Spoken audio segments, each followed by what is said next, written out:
What up, though? This is Troy Anthony Evans. That is my government name. And man, I am so excited that you are here. We are the Thrive uh, podcast for urban leaders. And we are so, man, I'm just excited today for multiple reasons. God is good.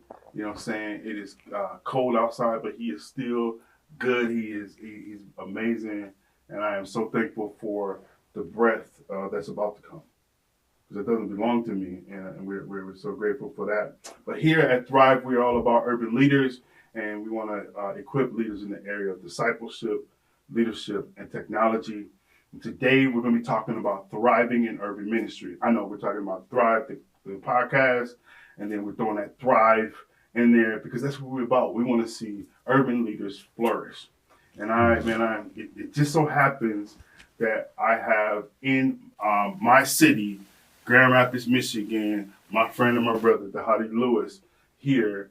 And man, if you talk about names in the urban space, and you just having a conversation about those who know, you got about 5 or 10 names that'll come up, and it always they'll be like, do you know such and such? There's not a conversation of talking about somebody with someone that's in the know that does not bring up Dhati Lewis. And man, I just want to say thank you so much. Thank you, bro. Man. Appreciate it. No, Thank you. I'm excited, and especially about this. All of what you're doing in terms of Thrive podcast, all of that. Man, I did a Google search and just trying to figure out, like, man, all right, is there anything just for urban cats? And this is you would think that there's this, it's everywhere, but it's not. And so like what your podcast is doing about like thriving, having urban leaders thrive in these areas, it's needed, man. Stick to it. Like, man, I'm just excited. I'm excited. I'm excited to be in this room too because it's freezing outside. Well, there is a story about that. Yes, yes, it is. I think the people need to know. So this man, he's all over the place. I travel, too, and but he travels like he's ripping around. He's been traveling for years, all over the country and beyond. So he's well traveled. He knows stuff. And he even lived in Canada, for a second. You know what I'm saying? Yep. He knows cold. And I pull up to the airport. We're in January in Michigan. And the Great Lakes, that's where water and cold just all comes together. And I pull up, ready to get my guy. We about to, get it in. This man comes out. He doesn't have a coat on. I'm just hooded up. That's it. He hooded up. His shoulders like tight. I'm trying to keep body heat. I'm trying to produce something. Body heat tight. You know what I'm saying? I'm like, man, it's okay, and because it's warm in Atlanta and that kind of thing, man. But I'm glad. No, but that you got to understand. Your failure. Yeah, it was a rookie move. But you got to understand what was going on, yes, right? Sir. It's been cold in Atlanta. Yes, sir. Like I'm talking about, like cold, like shut down Atlanta type cold. Yeah. Like, and we've been shut down for some time, and so. For me, I'm just like, man, I felt good because like when I left, it was like 50 degrees or 40 something, like high 40s. And so that like at this season, at this time, I was like, I feel good about myself. So I'm walking around, I'm getting around in Atlanta. And then it wasn't until like I'm pulling up to the airport and I'm like, I don't have a jacket. And at that time, it was dumb. I was done. I was just like, because there's no getting out of the airport. There's no going back. There's nothing. So I'm committed. So I'm there. So, yep. So, yeah. So I deserve all of it. Rookie move. But I'm here. I'm here. And I do have a jacket now. Thank you for, we have to go make that stop. Thank you. I appreciate it. I do want to act as if nobody that will watch the podcast knows what you do, man. But could you give just a synopsis of what it is that the Lord has you doing? Maybe let's start with what you were doing, and then what's the scale of that, and then what are you doing now, and why in the world did you move from doing what you were? Yeah, well, I mean, just in a nutshell, wasn't raised in the church, came to know the Lord in college, was like, man, felt this tension because I'm like, man, what's going on? I was like, I don't know what it means to be a Christian because I came to know the Lord in college. Like literally, I didn't know stories like David and Goliath, Samson and Delilah. I was like, who are these cats? Like, I didn't have any clue. I wasn't anti-Christian. I just didn't have a background. I don't remember having any Christian conversations growing up. That's just kind of, my dad was a pro athlete. That's what I did. Long story short, basically came to know the Lord. And as I came to know the Lord, I was like talking with I met my first group of Christian friends in college. And I was just like, man, like, what does it mean to be a Christian? And, pretty much they would tell me, they wouldn't say it just like this, but pretty much they would tell me, don't go to the club, don't drink, don't have sex outside of marriage, don't. And I was like, man, I'm real cool on what we're not supposed to do. I'm just saying, like, what are we supposed to do? Yeah. And so for me, I just started going to different studies, different Bible studies, and I started hearing words like evangelism, discipleship, missions. And I was just like, I know my friends get with the Lord and they love the Lord, but they're not talking about these things. And so I was just like, I wanted to help people do that. So fast forward, we started a ministry on campus, and that was all about discipleship in the urban context. And ultimately, it says, I just want to create a space where we can invite our friends to. Started a ministry. That ministry did well. By the time I graduated, that ministry, people was like, man, we want something like this, like you guys had at the University of North Texas. And was just like, well, let's help people start that. So I was like, I want to help people. Went to, join Campus Crusade for Christ ministry called Impact. Did that for a couple of years, helping people start college ministries. Then people start graduating, but they was just like, I love this. I ain't going anywhere. So our college ministry started having a daycare and all that because people, it was just like, this ain't a college ministry anymore. We need to start a church. Started a church called Lifeline, and then, the Lord just kept on blessing it to the point where we got, to 2000 and 2007, just felt the sense of loneliness. Like, I was like, man, either I'm around a group of people who understand my context, right? But they don't have that same commitment to theology and mission, or I was around a group of people who understood theology and mission, but they didn't understand my context. Yeah, man. And I was just like, man, I really felt like, Lord, like, I want to be the last generation to leave the urban context and search for sound discipleship. And so that was kind of like that thing that God put on me. Yeah. And I was like, every decision, every ministry, is about fulfilling that goal, because there was a burden, there was a pain that I had. So ultimately, I was just like, are we going to do this in Denton? Can we do this in Denton, Texas? And if you've been to Denton, Texas, like your rural college town. And I was like, nah, it ain't happening here. So what we ended up doing is that the group of us moved from Denton to Atlanta to start Blueprint Church. And that's the whole idea, was a blueprint. The reason why we named it Blueprint was the definition of a blueprint is a plan or a process that's used as a guide to start something new. And so that's really what we did. Started a church, right? And from the church, after starting the church, basically, we started a ministry helping people start ministries. Did that for some time. Those ministries ended up, starting churches, and that was really the goal. Ended up joining a group called Send Network. And Send Network was a part of the North American Mission Board, which was a part of Southern Baptist, which I didn't know much about it because I wasn't raised in the church. Joined it, but, fell in love with kind of the mission that they were a part of. Did that, in urban spaces for about 5, 6, 7 years. So really from about 2012, we planted a church, Blueprint, in 2010. 2012, started training other urban missionaries, pastors planting churches. Then I did that to 2018. 2018, they asked me to come and run everything. So I was just like, will you become the vice president? And so you got to understand, like, I'm like, you talking about being the vice president of the largest church planter organization in all of North America. How many churches were you planting? We Send Network was planting 600 churches a year, right? And you got to understand, there's that's more than half of how many churches are planted every year. And we was one organization doing planting, and so we were planting that many churches every year. And it was like, you run it all, and I was just like, all right. Like, I humbly like, yes, but I'm still doing it so I can bring urban. So at that time, I was just like, man, I'm going to be like Esther, right? I'm going to leverage my platform for my people, right? So it was still about urban, right? And so I did that for some years, right? In 2022, loved it, loved what I was doing, loved the people, loved the time I was there. 2022, I was just like, Lord, I love what I'm doing. But, I'm planting churches in rural areas and like cowboy churches and the motorcycle churches. I'm over all of it. And I'm just like, God, like, I praise the Lord that the gospel's going out, but my heart is urban. Yeah, right? absolutely. And so I was just like, Lord, do you continually want me to be Esther, or do you want to release me to be Paul? Like, to get back and focus on the call that you gave me.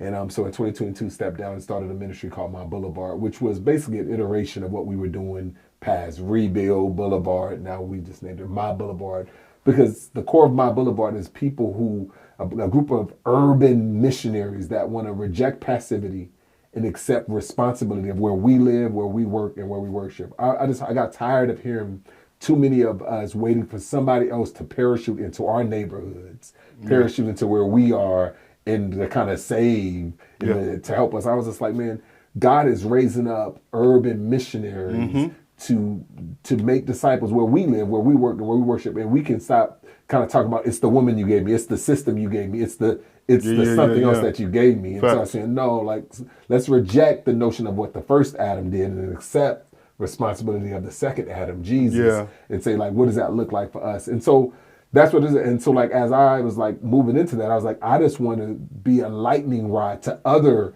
people who are doing the same thing, so that one, we can all remain faithful to Jesus, so that we don't have to be out here doing this by ourselves, right? And that we can have a greater impact of where we are. And so that's basically what My Boulevard is. My Boulevard is a family of urban missionaries making disciples, or making an impact where we live, where we work, and where we worship. Fire. You know, I've had the privilege of being at two of the conferences, and in more conference is an understatement.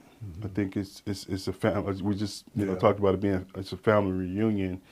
You know, even if you're that cousin that live way on the other side of the country, and it's your first time being there, you're just walking into somebody's backyard, literally in some ways.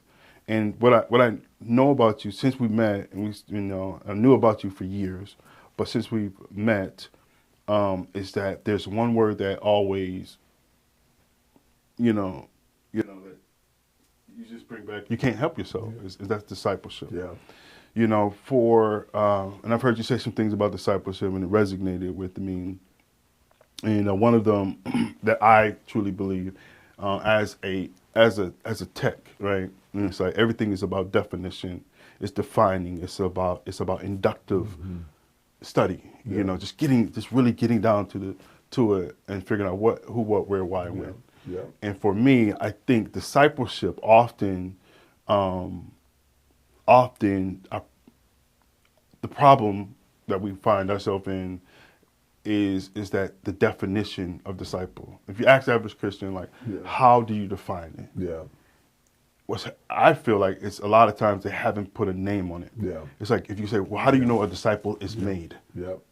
So then you're throwing darts. You're throwing, you're throwing. I like to oftentimes say it's sort of like what I think about people when it talks about discipleship. It's sort of like, man, we shoot the arrow, we hit the wall, and then we go draw a bullseye around. Come on, yeah, that's what it feels like. Yeah. I mean, because it's kind of like whatever goes. And you know what's interesting? You pastored it, so you know about this. Premarital counseling. Like whenever you do premarital counseling, there's always one thing, at least everybody that I've done premarital counseling with has said, everybody's going to get out of debt in the first 3 to 5 years. Like no matter who that, and so what's funny is that I usually go back about 3 to 5 years later. It's like, so how's it working out for you? And they forgot completely about even that they even made that goal of getting out of debt 3 to 5 years, because life hits them. And it's like, it just becomes something, an idea that they would like to do, but it's never, it's too hard to actually go and do it. Yeah, right? Absolutely. And I think discipleship is the same way. And that's why we keep it nebulous. So many of us, when everybody's going to say, if you talk to a Christian, they're going to say, what is this about? It's about making disciples. It's the Great Commission, disciple making. And then you're just like, all right, well, what's your plan for discipleship? How do you make disciples? What is a disciple? How do you define? And we don't have any plans. And then usually what we usually fall back on, I disciple my children, right? Which is so critical. Absolutely. So important. But then I press in. I was like, well, what's your plan for discipling your children? Yeah. And they don't even have a plan for that, right? And this is kind of basically, it's just like, I live life you know. And I think that's killing us. Yeah, I think so. It's killing us. And so part of what I'm trying to do is thinking about, like, what does it look like for us to be missionaries? And so I use the term urban missionary. And the reason why it's very intentional, why I use that word urban missionaries, is because, you know, we don't have a missionary mindset. Okay. Whenever I say missionary, you automatically are thinking overseas, going somewhere, doing something. But here's the thing. When you think about an urban missionary going overseas, that missionary is going to move to a certain part of town in a certain part of the city with a certain group of people to do a certain specific task, and everything is centered around that mission. Yeah. Right? And so, like, if you say, like, I'm a missionary to Japan, but then that person goes and says, hey, but I'm moving in China, right? And I'm going to commute, and I'm going to, like, text, and I'm going to do all that. You'd be like, what you doing? Yeah, right? yeah. But what's interesting is that when we talk about, like, God's call in our hearts and our minds about discipleship, like my goal is to make disciples in this neighborhood or in this community or in this town. But then in America, you know what we end up doing? We still go buy a house based upon our comfort.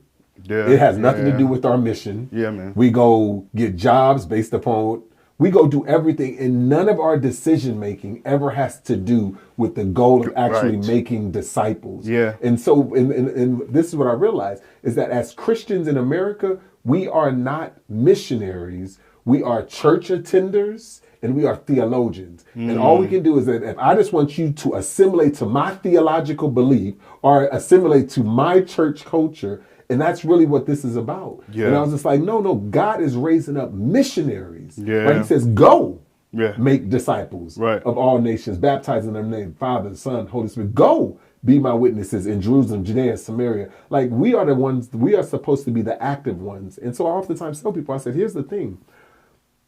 We treat our churches, our gatherings, our crews, as a body of believers, we treat us as more of trying to keep the neighborhoods outside of the church than simply trying to be mobilized as missionaries to go to our neighborhoods, go to our neighborhoods, go to our blocks. So I think discipleship is critical, and like that's why I fell in love with it. And so I tell people all the time, I am, like, my call to ministry was a call to make disciples. Right. It wasn't a call to preach. It wasn't a call to any of those things. Those are all things that you do. Call to ministry is a call to make disciples is such a lost thought. No. So it's like a thing, a secondary. I want to go to the person, right? I want to, defining the disciple. So I want to come back here to talk more about the leader, and because we're talking about thriving and thriving in urban ministry in the area of discipleship, leadership, and tech. And I think it starts with us. Yeah. You suck. You know what I'm saying? Yep. They suck. You know what I'm saying? You're not going. Your output is going to be, in technology world, it's good data in and good data out. Yeah. That's just the way it works. And I'm just wondering. So if we start with my simplified version, if I'm going to say, well, what is a disciple made? It is moving from knowing about Jesus to living how He lives. And that is word, that is witness, that is the will, right? That kind of thing. So that is it's on my iPad. It's on everything. That's how He's been discipled. That's how it works. So let's say a person personally, they have a leader. What's a simple tool or idea from your perspective that you've used in your personal life to say, man, if I'm gonna simplify this thing to so that I can live, how He lives. Yeah. What's a simple thing that someone can do to be a disciple? Yeah. Well, in order to be a disciple, right, I think there's two mechanics. And I think two mechanics that you need to have. One, you got to be able to invite people into a relationship, and then you got to challenge them to change. Mm-hmm. At the core, when Jesus calls His first disciples in Matthew chapter 4, He says, follow me and you will become fishers of men. And I think that when we break it down to the very simplicity is that Jesus invited them into a relationship, follow me, and you will become a fisher of man. Got it. in you following me, this is where we're going. And I think if we get to that, just that foundational thing, I don't need a seminary degree. I don't need any of that type of thing. All I need to know is follow me, and here's where we're going. Yeah. And like, and to some degree, it's just like there's life on life in there. There's challenge. There's all those things. I think so many of us, when we think about discipleship, one is either all relationship and no challenge. We're not going anywhere. Yeah. We're just in relationship. Or the other one is all challenge and no relationship. So when I think about this, the core of discipleship, it's a lifelong follower of Jesus. Right. And so if I'm following Jesus, that means I'm saying I'm going to be in a lifelong relationship with Jesus. Yeah. Right. And in that process, I'm going to look more like Jesus. Yeah. Right. Following, becoming, right, and challenging the change. And I think that is is critical. And that's where, those components. So the navigators, if you're not familiar with the navigators, arguably, I don't think there's anybody on the planet that be more disciples than their navigators. And so they're pretty good at it. And they had I like simple things. Yep. And they had this wheel. I was discipled as a navigator. And so I by a navigator. And so just this wheel, the wheel principle, which, and it had these 4 spokes on it, and I can't remember. I should know them off the dome. I literally, I don't remember a lot of things, but basically I know it's the word. It's you're witnessing, you're fellowshipping, and then there's this prayer. Those are the 4. Yeah. So I remember I wrote a book years ago, about 15, 16 years ago, and I'm like this honorary navigator, and so I hit him up like, yo. Hey, I want to add some spokes. Yeah. Put it in my book. They're like, Troy, go ahead. Just give us the thing. Like, so I got like 8 different spokes. Okay. But it leads to your point of, it leads to, I call it struggles. Yeah. Because the way our discipleship, Yeah. practically way that it works is that as we aim to be like him and to follow him, which that's humbling to even think about. But that is the only goal. Yeah. There is no in between here. Yeah. And so if that is the goal, then I need to know him. Yes. I need to be Telmadim, or to be Telma in a singular, to me to be not just a student of him, but to me to be his apprentice, to follow his ways. I got to know what dude talking. I got to know how he lived, how he moved. Right. You know what I'm saying? When something should have made him upset, how does that work? That kind of thing. And I think it's important. What you're just talking about is the difference between Hebraic learning and the Greco learning. True that. Right? Is the idea of, we think knowledge is more information, knowledge. Now, you're academic, bro. Like, and we talked about that yesterday. It's like, so that's strange. You know what I'm saying? You have your doctorate, you have You think about PhD. You just you can't help yourself. So for you to say that doesn't make sense. Yeah. Why? Well, because part of it is I feel like we need all the different components, but you got to understand, the Word of God became flesh, right? Jesus tabernacled. True that. Right? In the beginning was the Word, and the Word was God, and the Word was with God, and the Word became flesh and dwelt among us. Yeah. The original Bible was written in the Koine Greek. Yeah. Which basically means it was in the common language of people. He didn't say, "Look, you're gonna have to go. You got to work for it in order to get it." He says, "Let me communicate it to the baseline." You're gonna make me run through a wall, bro. You know what I'm saying? That everybody gets it. Yeah. Everybody understands. So you see what I'm saying? So, so like when we talk about like where we come from, neighborhoods and all that, because like my dad played pro football, but literally, like the year he got cut, 5th grade, I'll never forget it. Like. The next year we were on welfare. And so I went from middle class in New Orleans, like to all the way to being on welfare literally the next month, living the typical inner city kid story because my dad split, all those things. Like disappeared for 3-4 years. I didn't know where he was, living with aunts and uncles, and, grandma and all that. So I went from one extreme to a different extreme just like that. Yeah. Right. And so now I'm like in that. And so, but the thing is, what God was doing was he recognized that on one end, you may feel like, high and low, all this. But the bottom line is that he communicates to us. Yeah, man. We're in a place where all of us understand, where we all get it. Yeah. Right. And I think that has always been my heart. It's just like, it's more of just how I've been raised. And so I feel comfortable right? In just a variety of different kind of backgrounds and settings. And I just think that it's important because like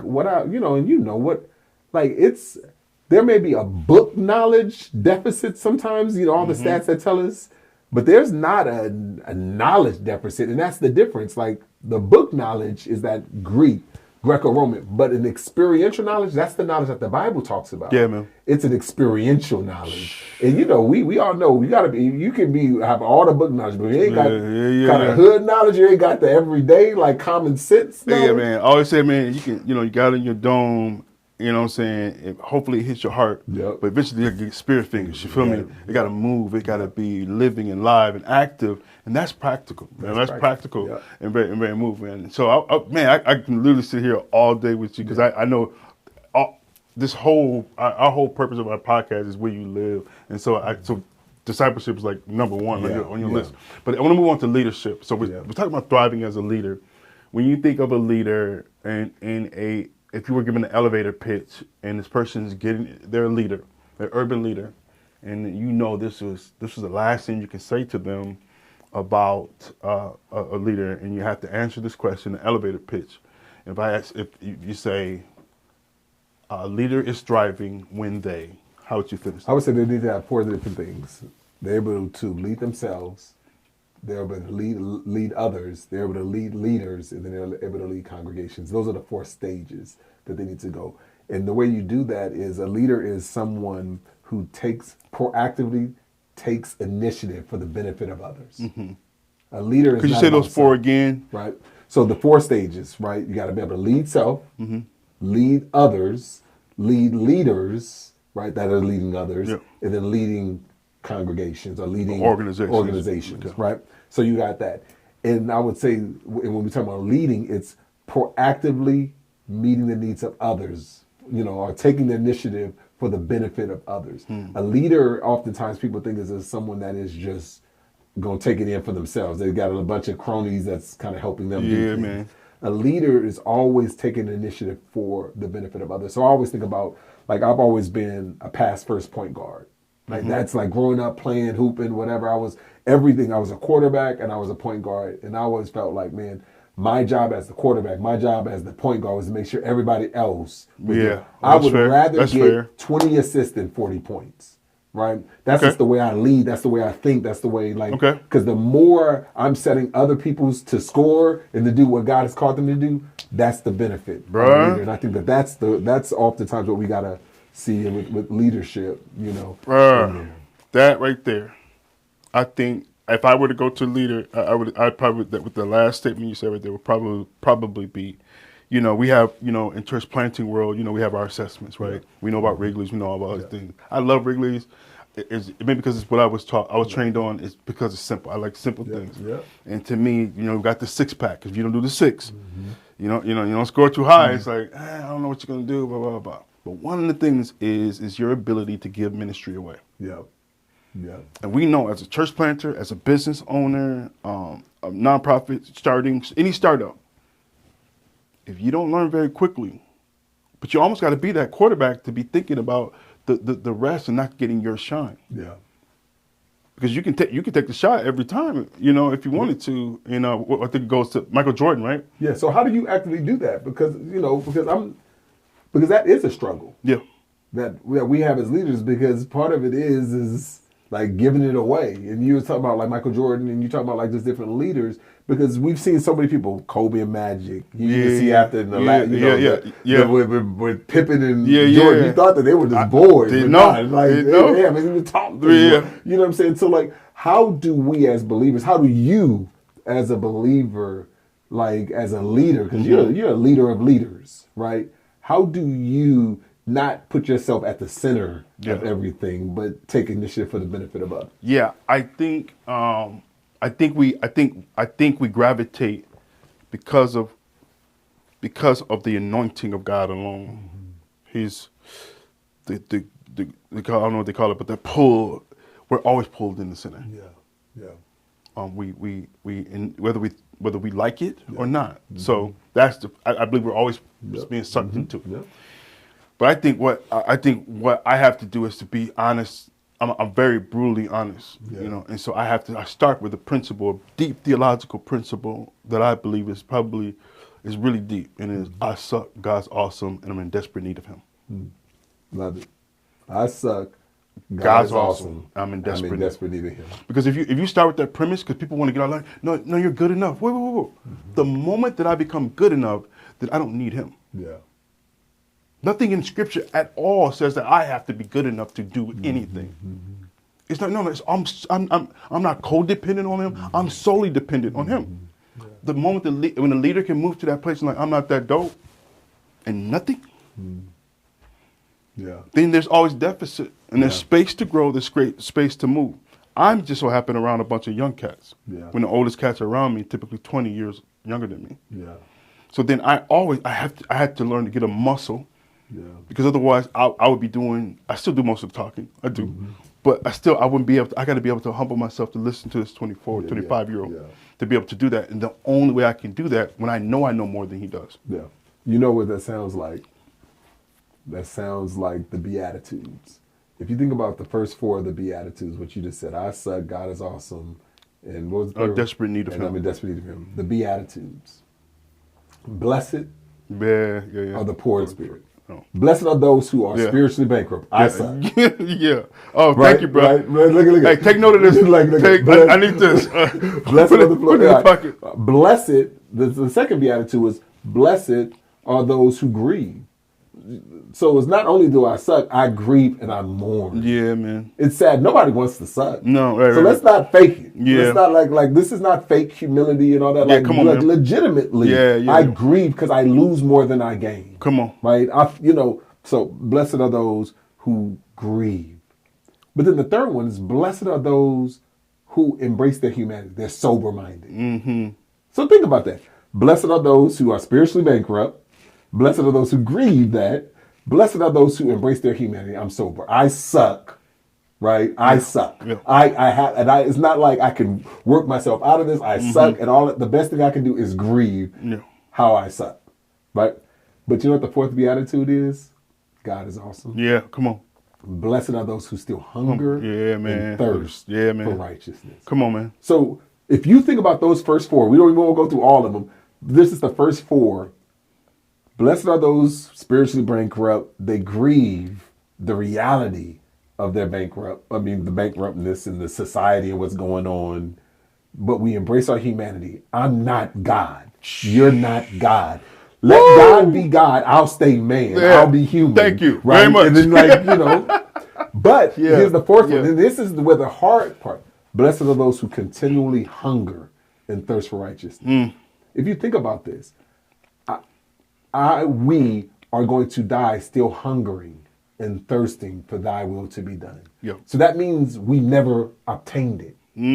We never were satiated. Okay. Because you're no longer hungry when you get food in you. Yeah. For that moment, you're not hungry anymore. Okay. So we're going to yearn for something. So I told you at the very beginning, my goal is to be the last generation to leave the urban context for sound discipleship. You know what the sad thing is? I'm going to die not accomplishing that goal. Because you always talk about a goal that we're going to be, because you're not even thinking about it now. You're not talking about 10, 20. You always, every time we've gotten together, you brought up W.E. Du Bois, you brought up things that they established that they essentially didn't live to see. Yeah, they're not going to see. And you know what? Jesus died not seeing the goal. Yeah. But you know what? We serve a God who's able to resurrect. Yeah. You know what I'm saying?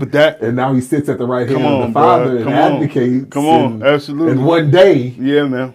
You know, and I think that's it. Look at the Faith Hall of Fame, Hebrews. Yeah.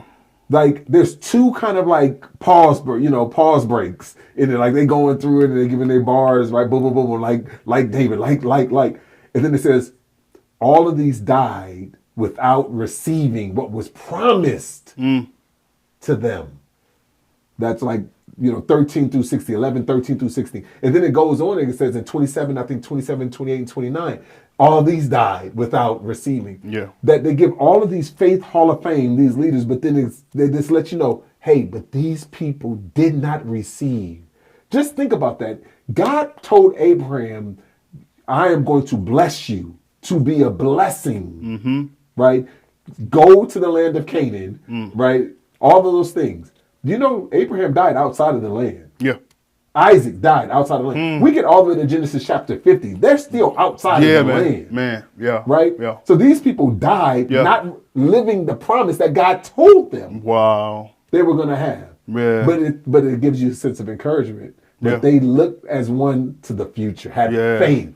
It's our faith that gives us the ability to endure the type of suffering, the type of hardship, the type of that we are going to experience. So we got to be really good at grieving. Yeah, man. We got to be really good at surrendering. Yeah. We got to be really good at saying, I suck. God is awesome. Yeah. Right? Yeah. And I need him. I'm thirsty after him. I'm thirsty for the rest of my life, and that's okay. Because, like, here's the thing. Peter, like, Jesus could ask us the question, when many disciples hear that type of message, are you going, and they all left, John chapter 6, they say, Jesus comes to us, are you going to leave too? And we got to respond like Peter, even though I don't like this plan, I got nowhere else to go. Yeah, man. You have the words. Yeah, man. Right? And we cling to you. We got nowhere else to go. Yeah. So we're going to continue to hunger and thirst. Yeah. I'm going to continue to do. Absolutely. Like what I'm going to do. What else am I going to do? Yeah, absolutely. And and that's where I want to, I'm not going to add nothing to that. I'm not even going to touch it. Because that is, if you listen to this segment and you're not sure what it looks like to be a leader, I pray for you. Yeah. Because I think you just dropped some major jewels in through the scriptures, but it's so simple. Yeah. You just gave a very simple gospel truth. It's redundant, I know, but it is the gospel truth of like, man, just like, man, like, yeah, you're gonna get sucked to the center, but recognize that, keep it a buck, like where you are, and not be okay with that, not be like, oh, I'm just sucking, I'm just gonna stay here, but then allow that thirst to be an acceptable thing, to be like, it's all right to surrender and then seek him always, you know, and that kind of thing. So I want to transition into thriving, you know, in tech. Yeah. You know, so this is where I'm gonna shut up. I have zero. I know nothing. Like you are the tech wizard expert. Like I think it's important for us to understand. Like, so I would love to hear like your journey on how you have integrated the use of tech into kind of those first year discipleship and your leadership development. You know, how have you integrated that? How has it helped accelerate that? Yeah. Let me lay a premise, and then I don't want to forget the question. I just spend like a minute, literally, lay a foundation, because I get real passionate about it, as you know. Yeah. Really passionate about, you know, tech. And the reason for that is Jesus, through Jesus, I am redeemed. Yeah. There's no ifs, ands, or buts about that. And then Jesus used people, places, and things to build a receptacle for you to fulfill your calling, your occupation, your passion, and look for opportunities to do that. And for me, he used, the first piece was technology. Yeah. This dude failed 7th grade 3 times. I'm out of class 50% of the time because I can't hear, my speech stuff, I can't read. So I'm always going in and out of these classes as a shorty, and teachers literally telling me that I wasn't going to make it, right? Because I had some discipline issues. Was molested at 9, and I was ticked off at the world, and I wanted to showcase they wasn't about it since I was 9 years old, 10 years old, and so I had all these issues. And so for me, growing up, fighting like, okay, well, are you smart or not? You know, and being put in places. And so when I got to technology, it was, I'm not dumb. Yeah. I just learned differently. Yeah. It takes me longer than everybody I know to pick up the concept. But when I got it, we're gone. Right? And so that's why I only can do 2 or 3 at a time. Yeah. And so I would say that premise, it says, okay, well, now I'm a disciple maker, which makes me a leader. So then how do I use this in that space? And for me, what I do is is that I basically think about, I'm going to pick up this thing. Most of us are going to pick up this thing to do almost everything. Almost everything we do in the course of a day is going to involve this thing. because it's just a part of our life. And so if I'm going to pick it up, I'm going to ask the question, can AI help me with it? Or in my case, can AI help me with it? When it comes to discipleship, the answer is yes. When it comes to my own leadership development, the answer is yes. In all of what we're talking about today is how in thriving, if I can spend more time with people and less time typing on a computer, then I think I would be thriving as a leader in that space. So practically, we all sit down with people that we're going to disciple, that we're discipling. And we all have this preliminary time with them, whether we know them well or not, that we need to get to know them. We need to get to know them as a person. But then we want to jump very quickly into knowing what are some of their struggles, to your point earlier. So where are they in the word? Like, do they have, a regular pattern of diving into text? We want to know, like, okay, what are they doing about fellowship? We want to know we don't know, like, have they ever shared the gospel with anyone? Have they witnessing? Was that witnessing? Just start with those four right there. And then we want to know those things. But here's the problem. When we're discipling people, which I believe the most important thing, is not the great suggestion. And so it's going to be some questions about that. What did you do with my time? Right? I really feel that. And how careless we can be with it. With that precious data. At work, we're taking meticulous care of the stuff. But when it comes to discipleship, we don't even know the last conversation we had with cats. So this is where technology can help. Is now what we can use is that we can simply just go, whether it's starting with just using your notes and using the little circles on it and do checkpoints. And just put their name up top, because you can search by, if you forget, you can search by their name and you can find their name. That's level one. But then just add on. It could be pages and pages, but you remember the last conversation that you had them, and you can break it down. Witnessing. You can break it down, and then what I do is I do a simple thing and say, what I'm going to do is I'm going to make discipleship so simple. If I know it's the word, if I know it's witnessing, if I know it's prayer, if I know it's these things, I'm going to put in here. I'm going to look for resources for each one of them. And when I sit down with a person, give them the hour to 2 hours of time, I know I'm going to cover at least one of those. And I'm always going to do a check-in to find out how are you, your mama, how your kids doing. And so that's where I do it. But with AI, what we end up doing is automating that. It's to say, how can I make that go faster?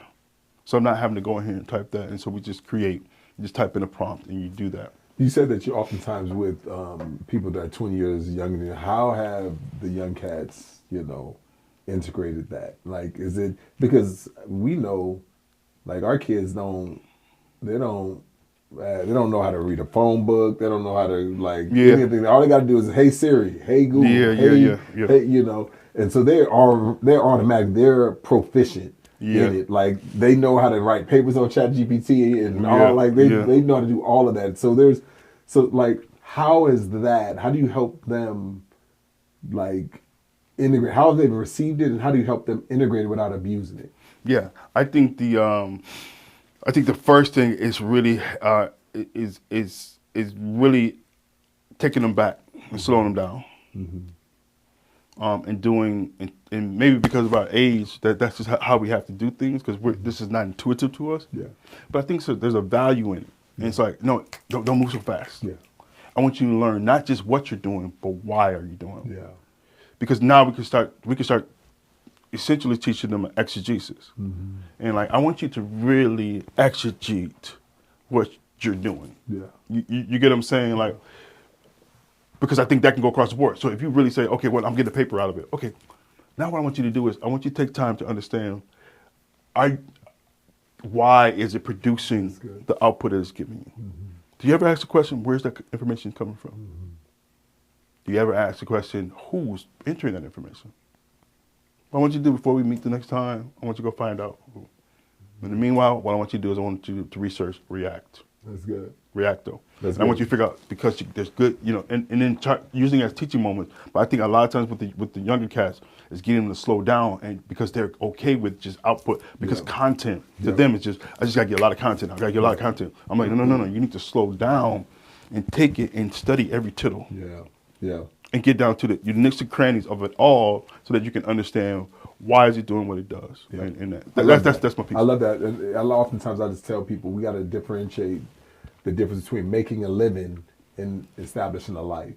Making a living is the things that you do to survive. It's like making money, doing like all those things. But like making a living or making a life. Making a life. Right. Life is the core of why you're doing what you're doing. It's the God-given burden. It's those things. And I love what you're saying is by leveraging AI, it allows you to continue to do the things to make a living, but the discipleship component and technology and AI helps you to focus more of your attention on the life principles. Like you said, life on life, people, making those things. And then, man, I think technology is not our enemy.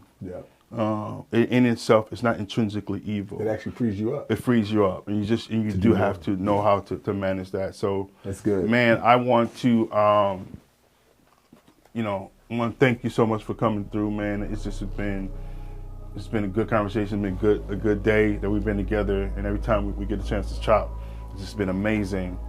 Man, I want to offer you a resource. It will be January 28th. We are dropping Thrive. Thrive the book.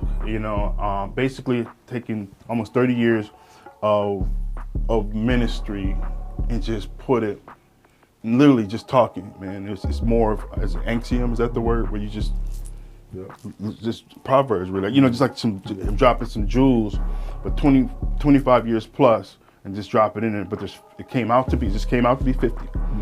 And so it's 50 of them. But you know how I get down. I don't read thick books. That's the thickest I'll go, because I cut away all the fat. There's some stories in here, but it gets down to the meat of like everything from fundraising. So how do you raise money? Why is it so important? To working with, churches and suburban partnerships. How do you not abuse those relationships? But then how do you not get abused in the relationship? And those kind of things. So man, it'll be available on Amazon. Check it out. Just go out and search Thrive. Look in the description. We'll have a link and save it January 28th. Man, we are so excited about you joining us. Again, we are here to equip leaders, urban leaders in this area of discipleship, leadership, and technology. Thank you for joining us. My guy, thank you so much. Appreciate you. We out.